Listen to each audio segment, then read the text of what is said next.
बिस्मिल्लाहिर्रहमानिर्रहीम। अस्सलाम वालेकुम। आज 18 मार्च है और दिन है सोमवार का। आज इमरान खान साहब की साइफर केस और तोशाखाना केस में अपीलों की समाअत थी। साइफर केस इमरान खान साहब के खिलाफ सबसे बड़ा केस है, इमरान खान साहब के खिलाफ सबसे खतरनाक केस है। ये वो केस है जो बेसिकली उनकी हुकूमत के जाने का सबब बना। ये वो मामला है जो साइफर आया था अमेरिका से, और उस साइफर को इमरान खान साहब पर ये इल्ज़ाम लगाया गया कि उन्होंने अवाम के साथ ये डॉक्यूमेंट जो इन्फॉर्मेशन है वो शेयर कर दी है। क्लासिफाइड ये इन्फॉर्मेशन थी, अवाम से वो शेयर नहीं कर सकते थे, और इस तरह से इमरान खान साहब पर गद्दारी और पता नहीं कौन कौन सी दफात लगाकर और इमरान खान साहब को कन्विट कर दिया गया 10 साल के लिए, और शाहिद अहमद कुरैशी साहब को भी 10 साल कन्विट कर दिया गया कि उन्होंने सहूलतकारी की। अच्छा, ये केस जो है ये इसलिए इसको इंटरनेशनल मीडिया में बड़ी कवरेज मिली क्योंकि ये अमेरिका से जुड़ा हुआ मामला था, इमरान खान के खिलाफ सबसे अहम केस था। तो आज इस केस का धड़न तख्ता हो गया है। आज बैरिस्टर सलमान सफदर साहब ने, इमरान खान साहब की लीगल टीम ने आज इस केस को दफन कर दिया है। इस केस में क्या हुआ, आज की चंद एक चीजें आपको बता रहा हूँ। वैसे मैंने पहले भी आपको ये बात बताई थी कि जब पहली समाअत थी 57 मिनट में 21 फ्लॉज बताए थे सलमान सफदर साहब ने। वो भी मैं आज तक वीडियो नहीं कर सका, मेरे पास चीजें कुछ पड़ी हुई हैं लिखी हुई, उनको मैं दोबारा रीराइट करके आपको बताऊंगा 21 फ्लॉज पहली हियरिंग में क्या हुए थे, आज क्या हुआ था। क्योंकि इस दौरान तो ये हुआ था कि पहली हियरिंग पर सलमान सफदर साहब ने जब दलाइल दिए थे, उसके बाद जो प्रोसिक्यूशन है उन्होंने कहा था कि ये अपीलें तो काबिल समाअत ही नहीं है, अपील नहीं हो सकती, रिट हो सकती है, क्योंकि रिट जो होती है वो एक जज सुनता है और अपीलें 2 जज सुनते हैं। अगर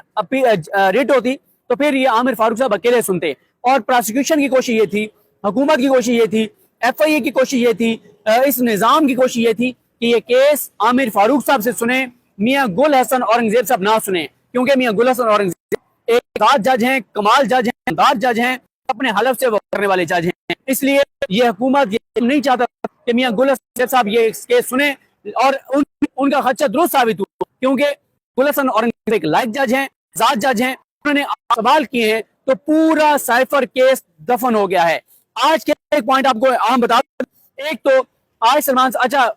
इस बताने से पहले ये भी आपको बता दूं कि इस्लामाबाद है बाहर PTI जो लगाया करती थी वो रौनकें आज से बहाल हो गई। पहले जो अली साहबा ने तमाम MNA हैं वो यहाँ पर आए साहब की हियरिंग में अटेंड करने के लिए, वो तो आ रहे हैं, तमाम तकरीबन MNA जो हैं वो आते हैं। आज बहुत से को बाहर रोक दिया। जो जिस दिन मियां नवाज शरीफ आए थे उनके साथ फौज जफर मौज थी, और पूरा टेक ओवर हो गया था रोड पर। किसी रोका गया था, कमरा के अंदर किसी को नहीं रोका गया था, बाहर किसी को नहीं रोका, पूरा प्रोटोकॉल दिया गया उनको कि जनाब आप आए, आपका ये घर है इस्लामाबाद हाई कोर्ट, आप जो यहाँ गमले तोड़ें, यहाँ पे तोड़ फोड़ करें, दरवाजे तोड़ें, शीशों को धक्के दें, हुल्लड़बाजी करें, हल्ला गुल्ला करें, आगे बनाएं, जो मर्जी करें, आपके खाला जी का घर है, आप जो मर्जी करें, आपको कोई रोक टोक नहीं है। लेकिन PTI अरकान असेंबली को नहीं जाने दिया गया। और दूसरी जो आम बात है कि इस्लामाबाद बाहर PTI पहुंचे, नारे वो रौनकें PTI जो लगी थी हाई कोर्ट के बाहर, सुप्रीम कोर्ट, हाई कोर्ट के बाहर और मुख्तलिफ फोरम्स के, वो रौनकें PTI बहाल कर रही है, कुरान आना शुरू हो, और काफी जो है आज उन्होंने प्रोटेस्ट इमरान खान साहब के हक में और इस सारे जुल्म और जबर के खिलाफ। तो आज का जो सबसे अहम नुकात हैं 4-5 थे। पहला अहम नुकता यह है कि जो आजम खान साहब हैं उनके हवाले से आज जो सारी चीजें बताई गई हैं कि आजम खान साहब अगवा हुए, लापता हुए, जबरी तौर पर गुमशुदा हुए, जबरी तौर पर लापता गुमशुदा आजम खान जो हैं उनका मामला इस्लामाबाद कोर्ट में आया। फैमिली ने कहा कि वो जबरी तौर पर गुमशुदा हो गए हैं, लापता हो गए हैं, अगवा हो गए हैं। फिर उनके अगवा का मुकदमा भी दर्ज हुआ। मुकदमा दर्ज होने के अगले दिन आजम खान साहब आते हैं, सेम डे वो तफ्तीशी को भी बयान रिकॉर्ड करवाते हैं, वो मजिस्ट्रेट को भी जाके बयान रिकॉर्ड करवाते हैं। लेकिन कोई ये नहीं बताया गया कि आजम खान साहब कहाँ गए थे, किसने उनको लापता किया था, वो खुद कहीं थे या किसी ने उनको लापता किया था, गुमशुदा किया था, कोई ये बात कहीं नहीं बताई गई। फिर उसके बाद ये भी बड़ा इंपॉर्टेंट था कि आजम खान साहब का रोल पहले मुलजिम का था, बाद में उनका रोल ही डिफाइन नहीं किया गया, क्योंकि उनको अगवा जब किया गया और उन्होंने एक बयान दे दिया, वो कि वो बयान उन्होंने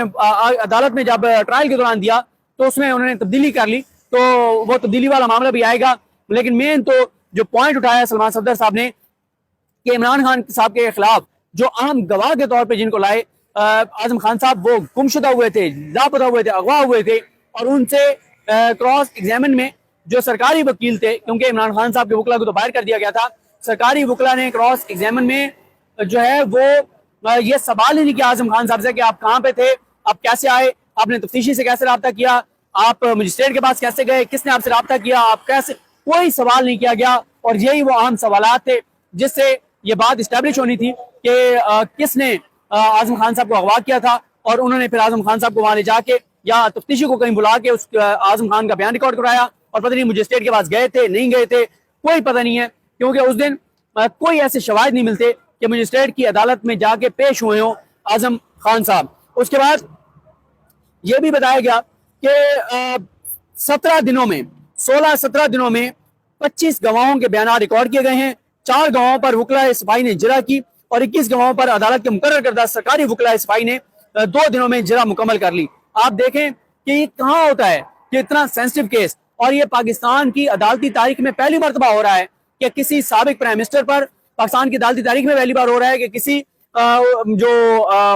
پہلی بار ہو رہا ہے کہ کسی سابق پرائم منسٹر پر اور سابق وزیر خارجہ پر جو ہے وہ آفیشل سیکریٹری ایکٹ کے تحت کیس چل رہا ہو، اور اس کا ٹرائل ایک تو جیل ٹرائل کیا گیا، ان کیمرہ ٹرائل کیا گیا، ان کیمرے کو بعد میں کالعدم کر دیا گیا، اور دوسرا اس میں یہ ہوا کہ جیل ٹرائل کیا گیا، میڈیا وہاں پہ موجود نہیں تھے، لوگ موجود نہیں تھے، اور اس میں بھی پھر ان کے وکلا کو بھی باہر کر دیا گیا، اور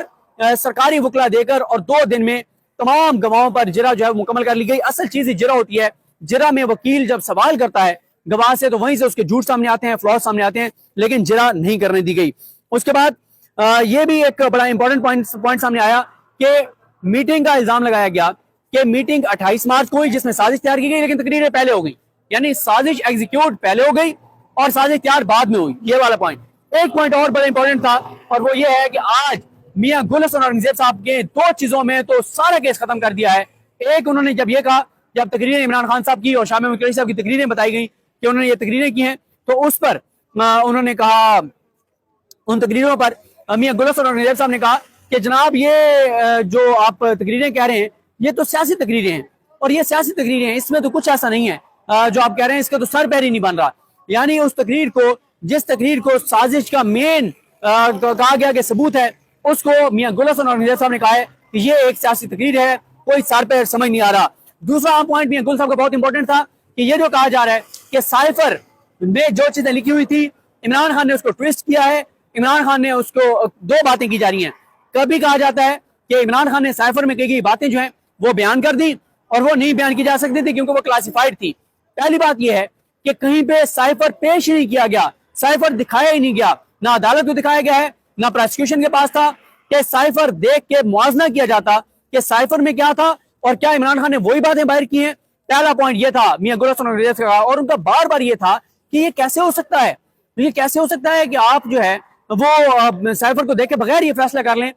کہ جناب انہوں نے جو باتیں کی ہیں وہ سائفر والی تھی۔ دوسری بات، اگر انہوں نے ٹویسٹ کیا ہے تب بھی سائفر کو دیکھنا ضروری تھا، سائفر کو پریزنٹ کرنا ضروری تھا۔ کیوں؟ اس لیے ضروری تھا کہ سائفر پریزنٹ کیا جاتا، سائفر پریزنٹ ہوتا، اس کو دیکھا جاتا، جج دیکھتا اور کہتا کہ ہاں جو بات آپ کہہ رہے ہیں کہ عمران خان نے ٹویسٹ کیا، بالکل ٹویسٹ کیا ہے، کیونکہ میں نے دیکھ لیا کہ سائفر میں کچھ اور لکھا ہوا تھا، عمران خان نے کچھ اور کہا۔ تو یہ بھی ایک اہم پوائنٹ تھا جو آج عدالت کے سامنے آیا ہے۔ اچھا،